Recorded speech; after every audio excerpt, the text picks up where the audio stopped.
Chairman Pakistan Tehreek Insaf Imran Khan کی Adiala jail سے گفتگو ہے 10 جون 2025 کی، کل کی۔ اب میں نے آپ کو بتایا کہ جیسا کہ پہلے نظر آ رہا تھا عمران خان کی جانب سے جو بڑی سخت الفاظ استعمال کیے جا رہے تھے اور چیزیں نظر آ رہی تھیں، اور پھر کل ملاقات ہوئی، سلمان اکرم راجہ کی ملاقات نہیں کروائی گئی، علیمہ خان کی ملاقات نہ ہونے دی گئی، صرف 2 بہنوں کو جانے دیا گیا، اور ان 2 بہنوں نے بھی باہر آ کے یہ ضرور کہا کہ ہمیں عمران خان نے تحریک کی جو لائحہ عمل ہے وہ دے دیا ہے، جو سرپرائز کے طور پر ہم اناؤنس کریں گے۔ لیکن ساتھ انہوں نے اس بات کا، اس خدشے کا بھی اظہار کیا کہ وہاں پر دوسرے لوگ بھی موجود تھے سرکار کے جنہوں نے یہ ساری گفتگو سنی ہے، لیکن ہمیں کوئی فرق نہیں پڑتا۔ کل رات ہی پاکستان تحریک انصاف کے وکلاء کو بتا دیا گیا تھا کہ اڈیالہ جیل میں سماعت نہیں ہوگی۔ آج کیا ہوا، اڈیالہ جیل میں سماعت کی بجائے توشہ خانہ 2 کیس کی، یہ وہ کیس ہے جس میں 1 تاریخ پر بائیکاٹ کیا بشرا بی بی نے کہ جی مجھے عدالتی احکامات کے باوجود عمران خان سے ملاقات کی اجازت نہیں دی جاتی، فیملی ملاقات کی۔ اس پر عدالت نے کہا تھا بشرا بی بی کو کہ اگلی تاریخ پر آپ پیش نہ ہوئیں اور بائیکاٹ کیا، میں آپ کی ضمانت خارج کر دوں گا۔ یہ وہ جج صاحب تھے۔ آج اچانک آج ہے 11 جون، 11 جون کو اچانک کیا ہوا کہ عدالت نے اڈیالہ جیل میں سماعت نہیں کی، بلکہ عدالت نے جوڈیشل کمپلیکس میں سماعت کرتے ہوئے کیس کی سماعت 1 جولائی تک ملتوی کر دی۔ اب 1 جولائی کے درمیان بجٹ بھی ہو جائے گا، 27ویں ترمیم بھی ہو سکتا ہے، تب تک کسی کنارے لگ جائے، اور پاکستان تحریک انصاف کی جو احتجاجی تحریک کی جو خبریں سامنے آ رہی ہیں وہ بھی مجھے لگتا ہے کہ تب تک ہو جانی ہے یا اس کے اوپر بھی ورکنگ شروع ہو جائے گی۔ اب عمران خان کی ملاقاتوں پر ایک طرح سے باضابطہ پابندی عائد ہو چکی ہے آج سے۔ کل ملاقات ہوئی، کل انہوں نے اپنی اسٹریٹجی بتائی، وہ اسٹریٹجی جیسے ہی عمران خان نے بتائی اور وہ دوسری طرف بھی ان کے بھی نالج میں آ گئی تو انہوں نے پھر پابندی شروع کر دی۔ کل رات ہی بتا دیا گیا کہ جوڈیشل کمپلیکس میں سماعت ہوگی، اڈیالہ جیل میں نہیں ہوگی۔ آج توشہ خانہ 2 کیس کی سماعت ہوئی اور آج جج شاہ رخ ارجمن نے سماعت کرتے ہوئے بغیر کارروائی، بغیر اڈیالہ جیل گئے 1 جولائی تک پورے 3 ہفتوں کی تاریخ دے دی جناب نے، اور اب 1 جولائی تک سماعت کو ملتوی کر دیا گیا توشہ خانہ 2 کیس میں۔ اچھا، ایک کیس آپ کے سامنے ہے اور وہ لاہور ہائی کورٹ میں آج اس کے اوپر اہم سماعت ہوئی ہے۔ وہ کیس اس وجہ سے اہم ہے کہ بیوی اور خاوند اور بیوی کو مجبور کیا گیا تھا کہ وہ کچھ اس طرح کی جو ہے وہ غیر اخلاقی ویڈیو بنانا چاہتے تھے، اور میاں بیوی کو مجبور کیا گیا کہ وہ ایسے کچھ ایکشنز کریں یا ایکٹیویٹیز کریں جو غیر اخلاقی ہوں تاکہ ویڈیو بن سکے۔ اور پھر آپ جانتے ہیں کہ اس میں ملزمان کا حافظ آباد زیادتی کے، پھر ان کے ساتھ اس خاتون کے ساتھ زیادتی کی گئی تھی، اس میں پھر 3 ملزمان کا انکاؤنٹر کر دیا گیا تھا، ان کو پولیس مقابلے میں قتل کر دیا گیا تھا۔ 4تھا ملزم بھی پولیس کسٹڈی میں ہے، اس کے بھائی نے آج لاہور ہائی کورٹ سے رجوع کیا اور درخواست گزار تھے محمد اعظم، انہوں نے کہا کہ میرا بھائی حافظ آباد زیادتی کیس میں اندر ہے، کسٹڈی میں ہے اور اس کا کوئی پتہ نہیں ہے، لیکن مجھے خطرہ ہے کہ ان کو مار دیا جائے گا، اس وجہ سے مہربانی کر کے ان کو آپ تحفظ دیں۔ لاہور ہائی کورٹ میں یہ درخواست حافظ آباد میں خاتون کو شوہر کے سامنے زیادتی کا نشانہ بنانے کے کیس میں ایک ملزم کے بھائی نے لاہور ہائی کورٹ میں درخواست دائر کی۔ انہوں نے کہا کہ اس کے بھائی اکرام کو پولیس نے خاتون سے زیادتی کے الزام میں گرفتار کیا ہے، تاہم اسے جعلی پولیس مقابلے میں مارے جانے کا خدشہ ہے۔ درخواست میں انسپکٹر جنرل پولیس سمیت دیگر کو فریق بنایا گیا اور عدالت سے استدعا کی گئی ہے کہ پولیس کو حکم دیا جائے کہ وہ ملزم اکرام کو عدالت میں پیش کرے اور اس کی ممکنہ ماورائے عدالت ہلاکت کو بھی روکا جائے۔ درخواست گزار نے موقف اختیار کیا کہ اس سے قبل اس کیس سے جڑے 3 ملزمان خاور منصب، خاور فیاض اور لعیق کو پولیس مقابلے میں مارا جا چکا ہے، جس سے خدشہ ہے کہ اکرام کو مارا جا سکتا ہے۔ لاہور ہائی کورٹ نے درخواست کو ابتدائی سماعت کے لیے منظور کرتے ہوئے فریقین کو نوٹس جاری کر دیا۔ اس میں آئی جی پنجاب کو اور باقی جو متعلقہ حافظ آباد کے ڈی پی او وغیرہ تھے ان کو فریق بنایا گیا تھا، سی ٹی ڈی کو فریق بنایا گیا تھا اور عدالت نے نوٹس جاری کر دیے۔ یہ حافظ آباد کیس کے حوالے سے یہ ایک ہائی پروفائل کیس بن چکا ہے اور وہ ویڈیو وائرل ہونے کے بعد ملزمان کے خلاف کارروائی کی گئی، اس میں اب یہ پیش رفت سامنے آئی ہے۔ کل میں نے آپ کو بتایا تھا عمران خان کے 3 ٹیسٹ کروانا چاہتی ہے سرکار، اور پاکستان تحریک انصاف چاہتی ہے کہ وہ صرف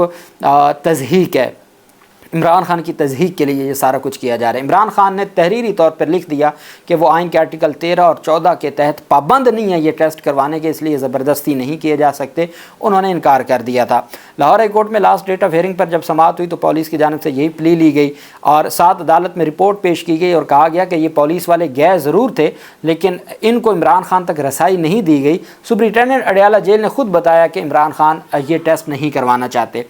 اب پہلے 2 موقع دیے جا چکے تھے، ان 2 موقعوں کی بنیاد پر لاہور ہائی کورٹ سے ریلیف لے لیا پروسیکیوشن نے کہ جی ضمانت کی درخواست تب تک نہ ہو جب تک ٹیسٹ نہیں ہو جاتے، رپورٹ نہیں آ جاتی۔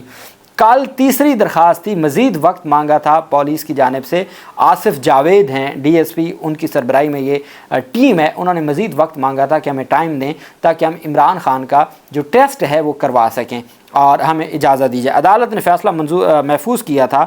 آج عدالت نے وہ فیصلہ سناتے ہوئے پولیس کی درخواست کو مسترد کر دیا ہے۔ عدالت نے کہا ہے کہ یہ جو ٹیسٹ ہے یہ بیسیکلی ملزم کو اپنی بے گناہی ثابت کرنے کے لیے کیا جاتا ہے، چونکہ جب ملزم خود نہیں چاہتے اور پولیس ناکام ہو چکی ہے، ٹیسٹ نہیں کر سکتی، تو پھر بار بار موقع دینے کا عدالتی وقت کا ضیاع ہے۔ اب 2 چیزیں ہو سکتی تھی، میں نے آپ کو کہا تھا کہ عمران خان کی اجازت کے بغیر یہ ٹیسٹ ہو نہیں سکتا، یہ بات پروسیکیوشن کو بھی پتہ ہے، یہ بات لاہور ہائی کورٹ میں پہلے ہی علی ضیاء باجوہ صاحب کی عدالت میں یہ معاملہ، یہ قانونی نقطہ پہلے ہی انڈر ڈسکشن ہے اور زیر سماعت ہے، زیر التوا ہے کہ کیا اس جو پولیگراف ٹیسٹ ہے یا فوٹوگرامیٹک ٹیسٹ ہے اس کی کوئی قانونی حیثیت ہے یا نہیں ہے، جس پر پروسیکیوٹر جنرل پنجاب کہہ چکے ہیں ان کی کوئی قانونی ایویڈنس میں ویلیو نہیں ہے۔ لیکن عمران خان کو صرف اس وجہ سے کروایا جانا تھا، تضحیک کرنا چاہتے تھے۔ عمران خان نے ڈٹ گئے، عمران خان نے اپنے وکلا کے ذریعے تحریری طور پہ بیان دیا، انہوں نے کہا میں نہیں کرنے دوں گا۔ زبردستی آئین کہتا ہے کسی کی باڈی کو یا کسی کی پرائیویسی کو اب نہیں چھیڑ سکتے۔ اب اس سے کیا ہونا تھا کہ ٹیسٹ چونکہ انہوں نے خود کرنا تھا، خود لیبارٹری یا خود فرنزک جو پنجاب کے حکومت کے ابنڈر ہے ان کی رپورٹ آنی تھی، تو وہ ویسے رپورٹ آنی تھی جیسے نیب کے کیس میں عمران خان جب 9 مئی کو گرفتار ہوئے تھے تو اس وقت ایک رپورٹ آئی تھی اور ان کے نشاور اور فلاں اب 2 سال سے وہ جیل میں ہیں، ایسی کوئی خبر نہیں ہے کہ ان کو نشے کی کوئی ضرورت ہے یا وہ نشے کی وجہ سے ان کی کوئی طبیعت خراب ہو گئی، نشہ نہ ملنے کی وجہ سے، سارا جھوٹ تھا۔ لیکن 2 خدشات تھے، ایک تو یہ تھا کہ عدالت ایک اور موقع دے دے گی تاکہ لاہور ہائی کورٹ میں پروسیکیوشن یہ موقف لیتی رہے اور 16 جون تک یہ کیس پینڈنگ رہے، لیکن عدالت میں آج ایسا نہ ہوا۔ لاہور ہائی کورٹ کی جانب سے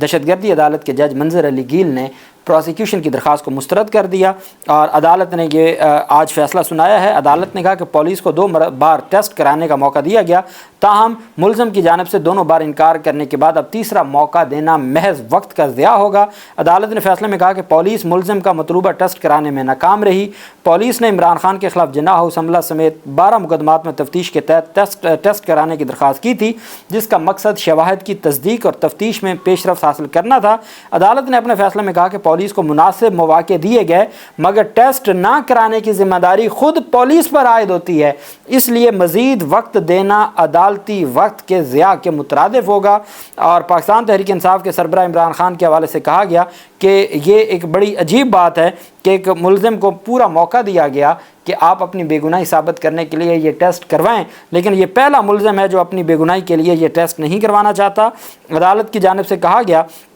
واضح طور پر عدالت نے کہا کہ جو عمران خان کو جو تیسرا موقع ہے وہ دینے کی ضرورت نہیں ہے۔ عمران خان کو 2 موقع دیے گئے کہ وہ اپنی بے گناہی ثابت کرنے کے لیے یہ ٹیسٹ کروائیں۔ یہ ایک ایسا انوکھا ملزم ہے جو اپنی بے گناہی چاہتا ہی نہیں ہے، یہ جج صاحب نے لکھا کہ وہ اپنی بے گناہی نہیں چاہتا۔ اب یہ جج صاحب کو بھی پتہ ہے اور عمران خان کو بھی پتہ ہے کہ وہ ٹیسٹ کو بے گناہ لکھنے کے لیے تھوڑی کہہ رہے تھے، تو اس وجہ سے عمران خان کی حکمت عملی کامیاب ہوئی، مکمل پوری کوشش کرنے کے بعد سرکار کی درخواستیں خارج ہو گئی ہیں۔ اب سرکار یہ چاہے گی کہ اس درخواست کو وہ لاہور ہائی کورٹ میں لے جائے، لاہور ہائی کورٹ اس معاملے کو آگے بڑھائے، اور لاہور ہائی کورٹ خود دہشت گردی کا جو بینچ ہے شہباز رضوی صاحب کا، وہ خود پھر کہیں جی کہ ہاں جی آپ نے کروانی ہے یا نہیں کروانی۔ تو خیر پاکستان تحریک انصاف کے پاس بھی قانونی آپشنز ہیں، اور لیکن جو ضمانت کی درخواستیں زیر التوا رکھنے کی کوشش تھی وہ ناکام ہو گئی ہے۔ ہاں اب یہ بھی ایک حکمت عملی ہے پروسیکیوشن کی کہ وہ اس معاملے کو لے کے آگے کیسے بڑھتی ہے اور کیسے لاہور ہائی کورٹ کا سہارا لیا جائے گا عمران خان کی ٹیسٹ کروانے کے لیے، لیکن یہ نہیں ہو سکتا چونکہ یہ معاملہ پہلے سے زیر التوا ہے۔ اللہ پاک پاکستان کا حامی و ناصر ہو۔ بہت شکریہ، اللہ حافظ، پاکستان زندہ باد۔